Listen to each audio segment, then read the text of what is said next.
Olá pessoal, então mais um encontro, na verdade, nesse encontro, que deve ser ali pelo menos uns 2, 3 módulos de meia hora, a gente vai estar fazendo aqui 51 boas dicas de custeio, seguindo mais ou menos o mesmo padrão daquelas 51 boas dicas de benefício. Reitero aqui um aviso importante para aqueles mais afoitos, né? Só pode comemorar 51 boa ideia a cachaça somente depois do resultado favorável no próximo concurso, não é verdade?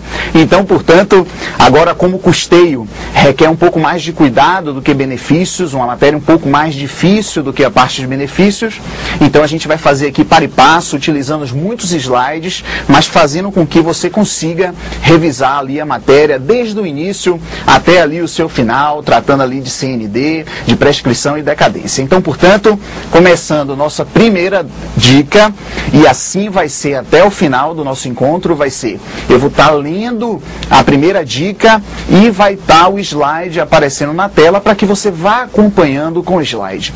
Outra informação importante é, você não pode estar vendo esse vídeo sem antes ter enfim, clicado no link que vai ficar logo abaixo e dali vai ter um arquivo em Word para que você vá acompanhando para e passo comigo. Então você vai ter uma apostila exatamente com o mesmo conteúdo dos slides, onde você vai ficar ali anotando, fazendo as suas devidas considerações, ok? Então, portanto, deixando de conversa, até porque precisamos começar o assunto, primeira boa dica de custeio. A primeira boa dica, pessoal, vai para aqueles alunos que estudam por material desatualizado.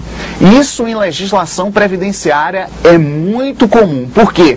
Porque a legislação é a mais mutante possível e imaginável. A cada mês, ou melhor, a cada 15 dias, sai uma nova norma alterando uma coisa ou outra. Então, a primeira dica vai justamente para aqueles alunos que ainda têm livros, enfim, desatualizados e que precisam atualizar a tabela de contribuição dos empregados avulsos e doméstico. Então, portanto, primeira boa dica, contribuição dos empregados domésticos e avulsos. Vocês estão vendo no slide agora exatamente a tabela. Ela, com a queda da CPMF a partir de janeiro de 2008, mudaram-se as alíquotas, não é verdade? Voltaram originalmente a ter 3 faixas, somente 3 faixas, ok? Então, portanto, até 911,70, 8%. 911,71 a 1.519,50, 9%. 1.519,51 até o teto, inclusive esse teto é o teto para concessão de benefícios também, como também é o teto do salário de contribuição para contribuição desses segurados, 3.038,99, alíquota de 11%. Então, portanto, atualizem seus materiais, ok? Segunda boa dica de custeio. Contribuição da empresa, e aqui já vale uma informação das empresas em geral, inclusive optantes pelo Simples, ok? E do segurado a seu serviço. Lembrando que a empresa optante pelo Simples não vai ter a cota patronal e sim uma alíquota sobre o seu faturamento. Mas aí vai ser também uma outra dica logo adiante que a gente vai poder discutir isso um pouco melhor. Então, portanto, tá lá o slide na tela, vocês vão acompanhar comigo. Contribuição da empresa em geral e do segurado a seu serviço. Antes, porém, a gente precisa fazer um exercício aqui, forçando você a participar comigo, que é: quais são os segurados que podem prestar serviço a uma empresa? Então, primeiro, quais são os segurados da Previdência? São 6 e todos já sabem. Aqueles que assistiram o vídeo 51 boas dicas de benefícios sabem. São 6, é aquela regrinha do CADSEF. Pois então, naquela regrinha do CADSEF, quais são os segurados daquela regrinha que podem prestar serviço a uma empresa? Porque assim eu entendo, internalizo o assunto e não erro em prova. Então vamos lá.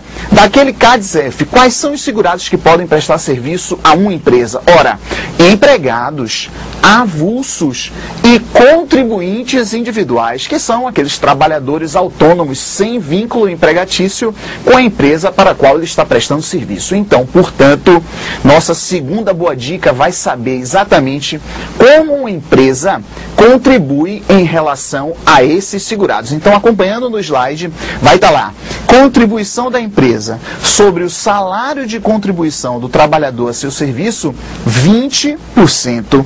E olhem aí a setinha do lado que diz, essa contribuição patronal, ela não observa o limite, ela não observa o teto, os 3.038,99. Enquanto a contribuição do empregado avulso e do contribuinte individual, ou seja, os trabalhadores, os segurados que podem prestar serviço a uma empresa, a empresa fica responsável pelo desconto e posterior recolhimento e deve observar essas alíquotas que estão aqui. Para o empregado e avulso, 8%, 9% e 11%. Enquanto que para o contribuinte individual, a alíquota é de 11%. Importante. Nestes casos, importante essa informação. Nestes casos, desconto dos segurados que prestem serviço à empresa, observa-se o teto previdenciário. Observa-se os 3.038,99 centavos. Então, portanto, vamos para a terceira boa dica. Qual é a terceira boa dica? Mais ou menos a mesma coisa que vimos anteriormente, entretanto, a empresa é uma empresa isenta de cotas patronais. Olha, importante, se ela é isenta de cotas patronais, ela não tem cota patronal sobre o salário de contribuição dos seus segurados, dos segurados que lhe prestem serviço, sobre a remuneração desses segurados. Então, portanto, seguindo no slide, 0%. Entretanto, ainda que a empresa seja isenta de cotas patronais, ela está obrigada a descontar e recolher. Mas aí, atenção, sigam no slide comigo.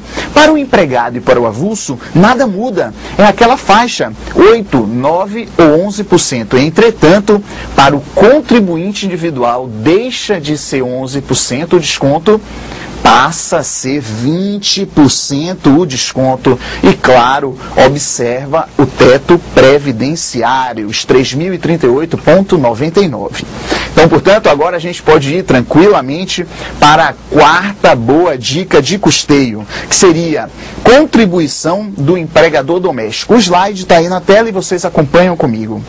Como é que funciona a contribuição do empregador doméstico? E depois, ele tem alguma responsabilidade em relação ao doméstico que lhe preste serviço? Então, vamos lá. Empregador doméstico, a contribuição do empregador sobre o salário de contribuição do doméstico que lhe preste serviço, a alíquota é de 12%.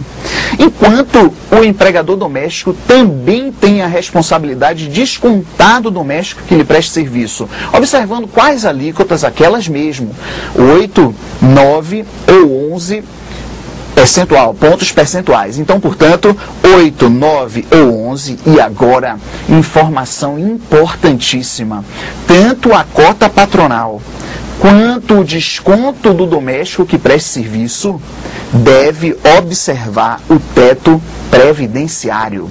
Tão importante, questão certa de um próximo concurso que seja cobrado legislação previdenciária. Vamos para a quinta boa dica de custeio, alíquotas RAT. Importante, quando a gente fala que uma empresa tem cota patronal sobre a remuneração dos segurados que lhe prestam serviço, e a gente até então viu os 20%, é sabido, enfim, ou deveria ser sabido, que fora essa, além dos 20%, há também a alíquota RAT, que dispõe lá sobre os riscos ambientais do trabalho. E essa alíquota, conforme o slide que agora aparece na tela, ela pode ser de 1, de 2 ou de 3 pontos percentuais, a depender do risco, se o risco é leve, médio ou grave. Informação importante logo abaixo. Essa alíquota RAT, ela é única para toda empresa. Ainda que a empresa seja matriz e várias filiais, a alíquota RAT será única para toda a empresa. Vai ser risco leve, médio, grave, alíquota RAT 1, 2 ou 3 pontos percentuais. E depois, outra informação importante e que cairá numa próxima prova de concurso com legislação previdenciária. Afinal, essa alíquota RAT incide sobre que mão de obra? Sobre que remuneração? Sobre qual remuneração? Bem, somente sobre remuneração dos empregados e avulso. Essa alíquota RAT não incide sobre a remuneração dos autônomos, dos contribuintes individuais que prestem serviço à empresa. Então, importante, a alíquota RAT única para toda empresa e incide sobre o total da folha de empregados e avulso. Então, próxima dica, complementando o que falei agora, sexta boa dica, alíquotas RAT na continuação. Ela não incide sobre o salário de contribuição do contribuinte individual que preste serviço a uma empresa.